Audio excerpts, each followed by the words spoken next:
Dear viewers, wherever you are, hello and welcome to this new episode of your program, Spectra. Immunity, immunization, the immune system are the first defense line, or rather actually, the first deterrence against all forms of diseases and viruses that might attack human beings. The relationship between humanity and viruses and diseases is as old as humanity itself. Humanity has been hit several times by different plagues and pandemics. But the latest pandemic that hit the world in 2020, starting from the city of Wuhan in China, the COVID-19 pandemic that hit the world, left people thinking about many more things rather than only thinking of the medical side. Because COVID-19 affected people tremendously, not only on the health and medical level, but it reached many other paradigms and many other systems as well. So it touched the political system, it touched the economic system, and it touched people psychologically. And all of these areas had tremendous effects. And while most areas and most sectors lost, on the other hand, some sectors that were sort of struggling to survive witnessed a major boost in sales and in performance, which raised a lot of flags and question marks. Is COVID-19 or our pandemics only a natural disease, or is there something more? To shed more light on this topic and to find out the possibilities of this today and the prospects in the future, I'm really delighted to be accompanied by Dr. Wael Zarqa, who is a professional immunologist. Dr. Wael, hello and welcome to the program. Thank you, Muhammad, for having me today, and hoping I'll be of benefit for the people who are listening. And I think your introduction was so clear, and immunity touches everybody, and it's our defense, it's our soldier that we defend ourselves with. So it's a very important topic, and it's very important to keep it as good as possible because it's our defense. Absolutely. Thank you very much again for being with us. It's a real pleasure having you. And to start off, as an immunologist, as someone who's a specialist in this field, do you think that immunology today is just a branch of medicine, or is it more than that? It is a branch of medicine, of course. We can't detach it from medicine, as I told you. It is our soldier that our armor that we defend ourselves against a lot of things, infections, viruses, bacteria, and also it is manipulating even cancer. It plays a role with the cancers and the abnormal growth of organs. It is crucial in even, as I told you, if it's not functioning well, you might get autoimmune diseases sometimes that the immune system flares and that starts attacking itself, starts attacking some organs in the body. So, as you said, it is part of medicine. But everything in life nowadays is getting a commercial side. So you have invented something, you have invented like a vaccine or a medication whatsoever. You have to benefit from that, and you have to sell what you have invented or what you have observed or your science. So basically it is getting a commercial side beside its benefits and use, as anything in life. Absolutely. Now, going back to COVID-19. So the COVID virus we saw different spikes, like it fluctuated a lot, so we had peaks and troughs, rise and falls. But at the same time, we saw different mutations. And I want to ask you, as an immunologist, are these spikes and mutations at the frequency and at the speed that happened, that we all witnessed, is this natural? Does this look natural to you? Or does it seem like it was induced? You know what? It is a pandemic. That's why it mutates. If Mhm. it stays in its normal form, you can easily overcome and easily kill whatever, if it's a virus or a bacteria. If it doesn't mutate, it's the way of defense for the virus or the bacteria against the antibiotics or antiviral drugs that we use to kill them. So that's why they mutate. They change their forms. It's I can say mutation is like the lizard changing its color. It is a way of evasion. It is a way of camouflaging, how to hide from the immune system or from the antiviral or from the antibacterial drug. So mutation is a sort of defense. That's why it causes a pandemic. But other viruses and other bacteria that doesn't mutate, you can easily overcome them, and then they are not going to the state of pandemic or epidemic even. So let me ask this question in another form then, which is something that has been going in the minds of a lot of people. So would you completely overlook the possibility of a conspiracy in the spread of COVID-19? Because we've recently heard a lot of allegations, like we haven't seen anything tangible yet, but there are a lot of allegations between United States, Russia, China, with regards to COVID-19. Everybody's blaming the other one to be the source of it all, that it emerged from a lab. And there's another also idea that this was invented in a lab in Wuhan, but it was financed by the United States. So is there any credibility or is there any value to these allegations, you think? Or from your point of view, again, like you said, it's a natural to mutate As and to long as we spread don't this. have, yeah, sorry. As long as we don't have a clear evidence that it is an artificial or man-made virus, it as scientists we have science-based evidences that should be proven.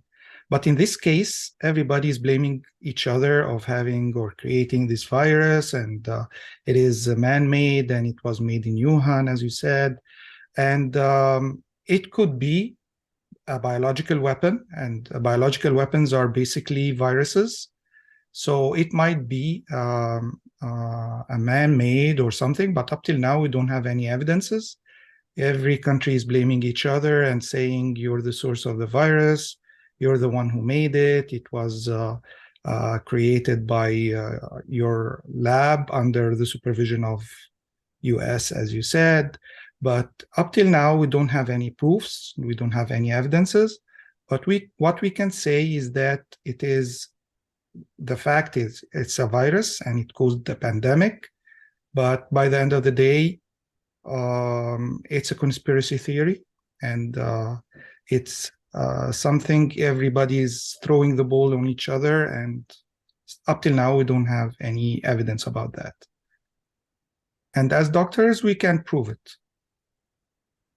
So as long as you don't have something tangible, something that you can take to the lab and test, then it's a possibility, but you're not totally omitting the possibility. It might be a biological weapon.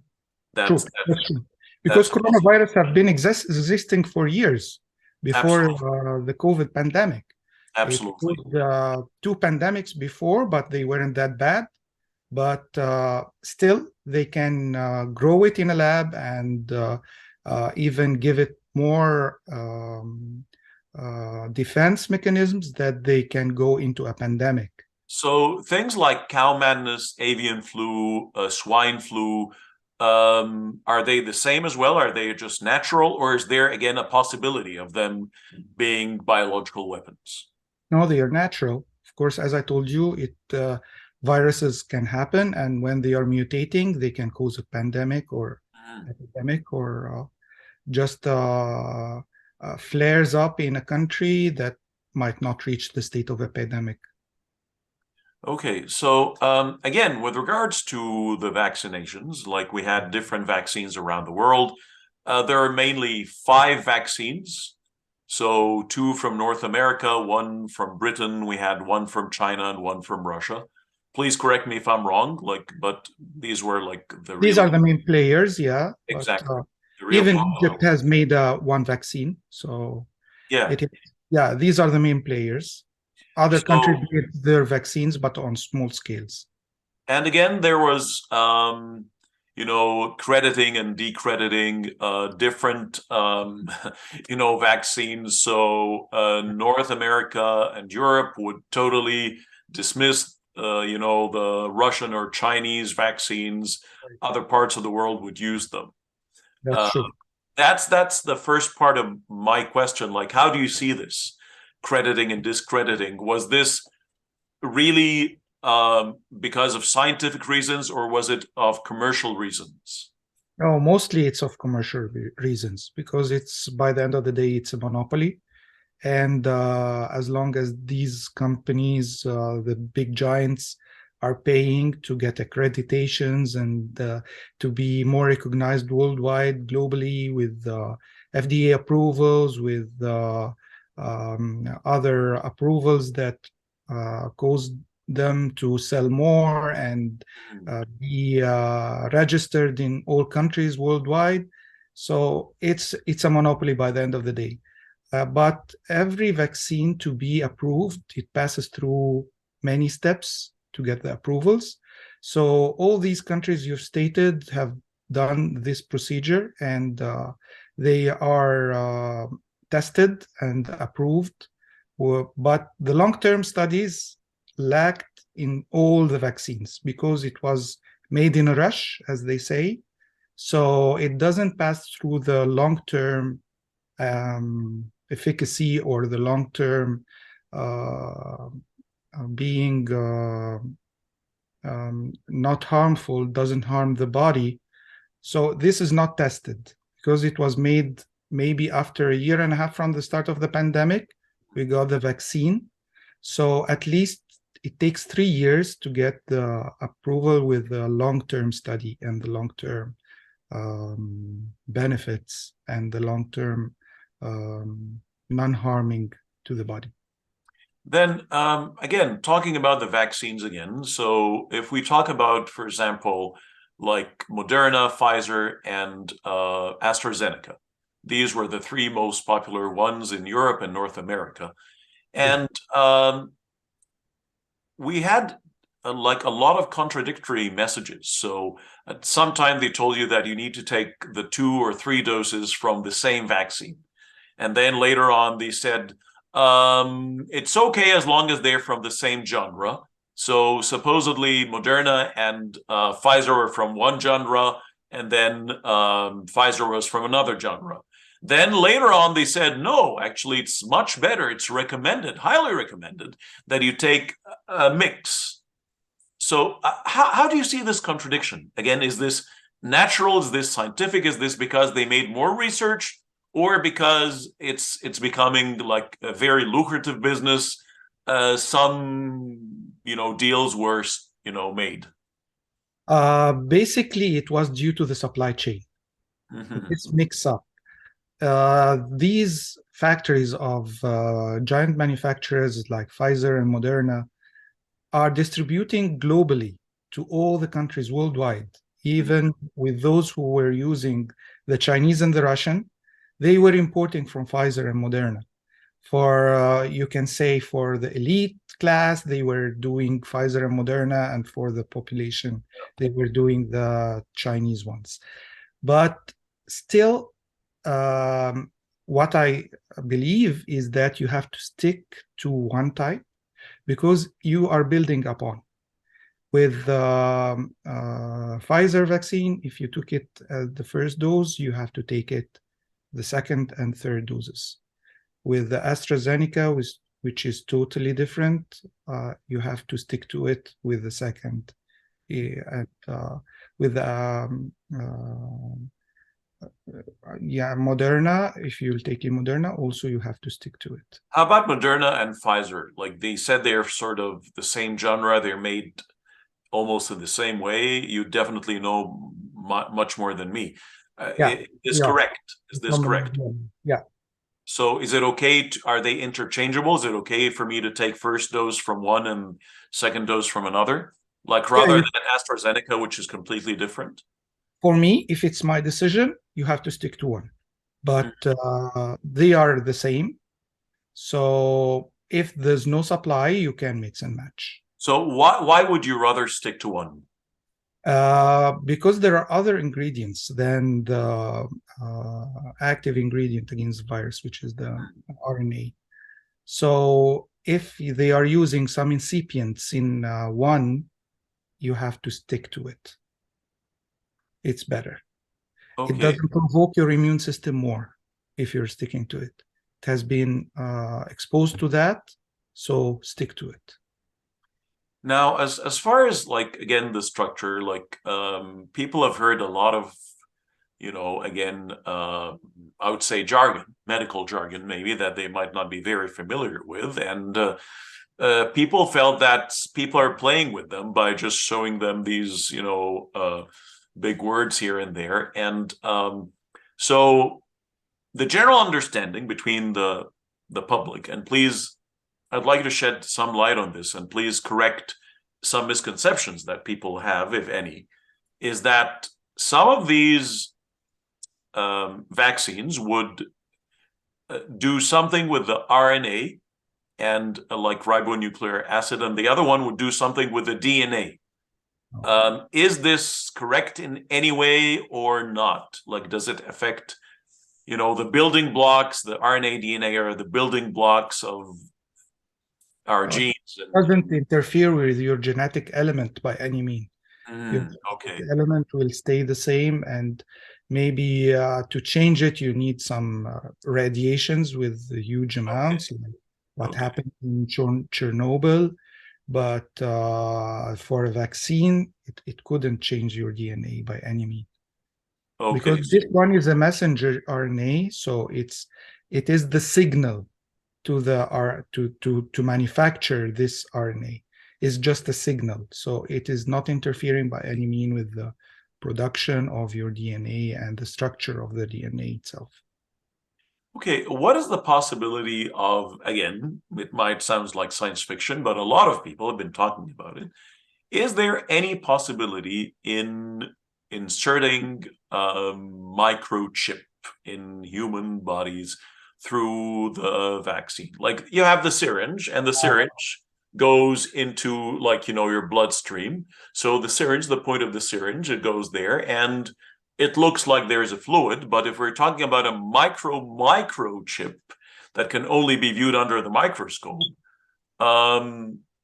is this absolutely science fiction, or is there any possibility?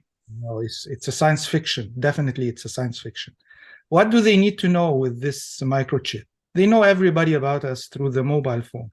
They know what you eat. They know your preferences. They know what you're buying. They know They where say you it would are. sort of manipulate and control your internal organs. So it can play around with your blood pressure, with your, like, secretion of natural insulin. So it affects diabetes. These are the rumors that were spreading at the time. They could have treated these diseases if they are controlling it by this chip. The use of this chip might be way more beneficial if they do it in a good way rather than implementing it in controlling to harm you. So Okay. it is basically science fiction and conspiracy theory, which I don't follow at all. Last point I want to ask here about COVID-19 again is side effects. And you just said that they weren't tested enough. Like usually for you to spread any kind of vaccine or shot, you need to give it some time, some lab tests, some tests on animals, and then on, selected human beings from all different walks of life and ages and whatnot to make sure that it's 100% secure. But you said that this did not happen. That's right. And The first stage till the third stage, it was tested. Efficacy-wise, no or less or least side effects. It wasn't tested only for the long-term side effects, applications, because it didn't take that time to prove the long-term side effects. So a lot of people who had some diseases, like some people had like minor complaints related to joints, related to the heart, related to breathing, related to any kind of illness in the body, have complained that they noticed a major boost in the pain, in the stiffness of their joints. Mm-hmm. And this came right after their, being vaccinated. Do you think that this is sort of peer pressure, peer effect? Is this an illusion, because they've heard a lot of things through media, or is there any real possibility to this? Well, a lot of side effects have evolved that the companies didn't declare, but afterwards, with the research, it was proved that they cause some side effects with the heart, myocarditis, especially in young ages, joint inflammation, abortions, a lot of complications that has been evolving since the first introduction to these vaccines. And these are science-based. There were researches on that. Okay. And with the research and science, you have some debates, and some people say it causes that. And we have so many cases that says these are the effects that we have incurred. And other research says that there's no effects, and all those who were introduced with this vaccine has no side effects. It is different. It's a human body, and your body is not like mine. It reacts differently to different things. And by the end of the day, it's science. So you have odds of proving and disapproving. And this is with everything in life. It's not only with medicine. So debates are there. And as long as it's science-based, we have to follow the science by the end of the day, not rumors. And now shifting away from COVID-19, but talking in general about immunity and immune system and whatnot. Most scientists have been talking about us really causing grave damage to our immune system lately with the modern life that we're living with, like we're not eating organic food, we're not living a healthy lifestyle, and so on. So all these things are like tremendously hurting our immune system. That's true. So is there any way, instead of giving vaccines and whatnot, is there any way to sort of, revitalize or revive our immune system as a whole in general, instead of giving a shot for a specific disease? Is there any way, any kind of medical interference that can bring our immune system to its natural state? Yeah, the natural state should be maintained, but still your need to vaccines are there. And you can't avoid taking a vaccine, because as much as you have immunity, there are some viruses or bacteria that can affect you and cause you a disease, even with the best immunity ever. And you can't maintain the immunity at its best state because it's affected by many variables, like even your sleep, your appetite, your diet, your stress state. So a lot of variables are there to keep your immune system at its best all the time. Vaccine, even if it's at its best all the time, you have still to take a vaccine, because it protects you from fatal diseases that you might not overcome and you might not pass them if you got infected with. So uh, I recommend that the healthy life is the best thing. Take enough sleep, take fresh food always, go organic as much as you can. Of course, it's way more expensive than what we're utilizing. Yeah, but it is good to keep natural and to keep healthy and fit all the time, as much as you can, of course. And possibilities of another pandemic hitting us in the future. Like, you know, something I noticed, and I think a lot of people have noticed, and even articles were written about it, is that it's almost at the turn of every century. Mhm. Like we are hit by a pandemic Yes. every turn of a century. Is this mere coincidence, or is there some kind of a pattern there?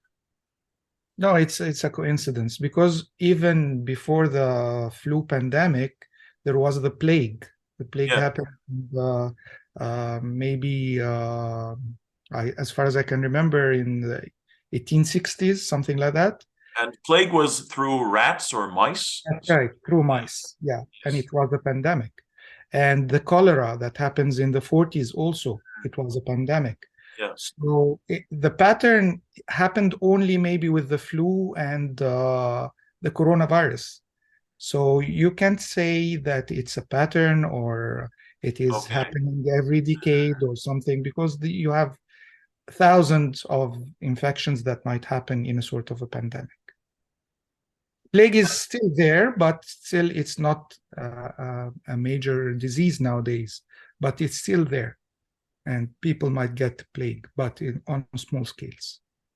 Now, China has followed a specific strategy. Some people might criticize it as being, against human rights and whatnot, but sort of, like they would, strictly apply a curfew on people and, ask them to sort of stay in solitary confinement, if the term may apply, in their homes if they are affected, if there is a specific area that's affected in the country, that area would be completely sort of isolated from the rest of the country. Turkey.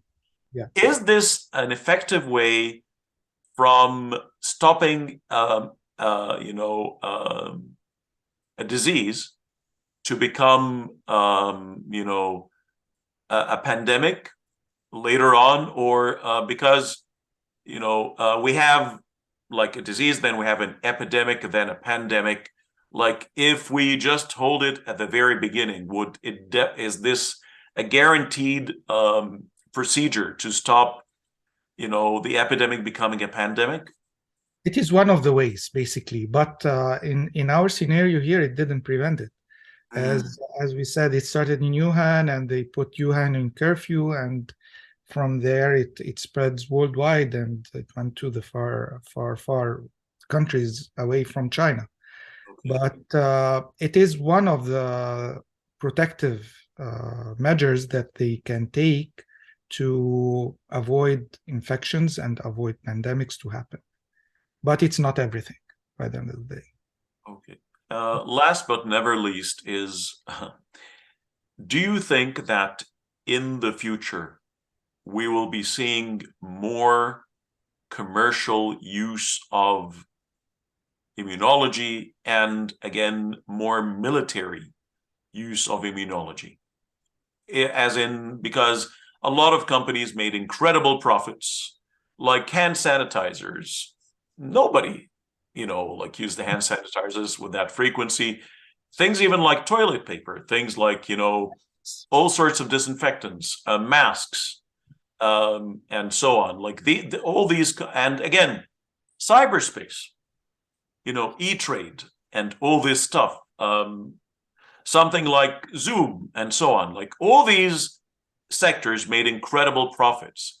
So, do you think that this is an enticement? Is this an incentive for them to maybe try to induce something, to make something in a lab and spread it out. Again, the tremendous effect it had on the people might also be some form of, might have a seductive effect on, or might be a temptation actually to make more biological weapons. That so you would have a very silent war, and that just kills people and would not touch any buildings, or like no more noise, no more pollution. No, I believe this might not happen. And as I told you at the start, if it's used, if this science is used for the benefits, you'll gain way more money than if it's used for damage or for harming people. And science has no limits, of course. If you're putting the time and effort and money to invent a virus or invent a biological weapon, if you put the same amount of effort to treat cancer, for example, you'll gain way more money than if you're doing the opposite. So being thinking of this conspiracy theory, and whoever is trying to make a biological weapon and use it in the future, it is maybe used by countries or by armies for attacking, or for being used in wars, but couldn't be done for the civilians and being used in normal living countries and people to gain money. So I don't think so, and I don't suggest that could happen in the future, and we could be seeing another pandemic in the near future. If it's something that might happen, and it could happen for any reason whatsoever, with the use of insecticides, for example, you can get species and animals who can live more and start attacking the people, for example. Mm. So this is a sort of interference with the environment, interference with nature. So anything might happen if you're abusing what you have, or interfering with the ecosystem that God has created. And as long as you're keeping everything natural and not invading the forests and not changing what the world was made for, we're good, and we might not see anything that might harm us. We certainly hope so, Dr. Wael El-Zarqa, the professional immunologist. Thank you very much for being with us, and thank you very much for all the very great information you provided us with. Thank you very much. It was my pleasure. Thank you, Muhammad.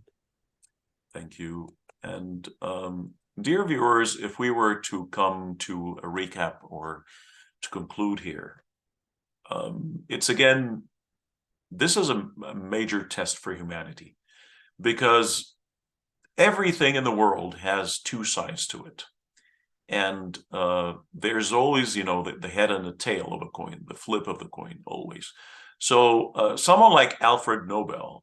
So Alfred Nobel, he is the, like the scientist that coined the Nobel Prize, and the Nobel Prize was called after his name.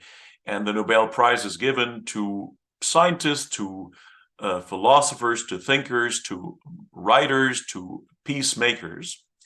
But he was the one who invented dynamite. And the invention of dynamite, the intention for dynamite, was to be used for peaceful matters, or like in things like mining. But unfortunately, humans chose to choose the flip of the coin and use it to kill one another. Same thing with snake venom. Again, snake venom can be used to save lives through medication, and can be used to end lives again. So it all depends on our intention here. And like Dr. Weil said, we really wish that people would spend more time and be much more concerned about the well-being and the betterment of human life and welfare of humanity, rather than dominance and control and, exploiting one another, because we just keep using aerosols, chlorofluorocarbons. We have an incredible spread of smog everywhere in the world, carbon monoxide, carbon dioxide, and dumping of nuclear waste. We're doing this intentionally. Like, nobody's forcing us to do that. And we are the ones who invented the atom bomb and the hydrogen bomb and the biological weapons, the chemical weapons, and so on. And the time, the effort, and the money that was spent doing all these most probably could have saved millions of other lives, could have created incredible prosperity for all humanity. And it is a saying that I very frequently mention in several of my episodes, but it is something that you cannot really escape from. And it was said by Mahatma Gandhi that the world has enough for everyone's need, but not for everyone's greed. So I hope something like COVID-19 would be a wake-up call for all of us. Man is the most recent, resident, tenant on planet Earth, but is the creature that created the most major destruction by hurting the ecosystems and the environment and whatnot, and the natural habitats of others. I hope it's time for us to wake up and to restore our sanity. Dear viewers, until we meet again, I hope you all the best. Thank you for watching.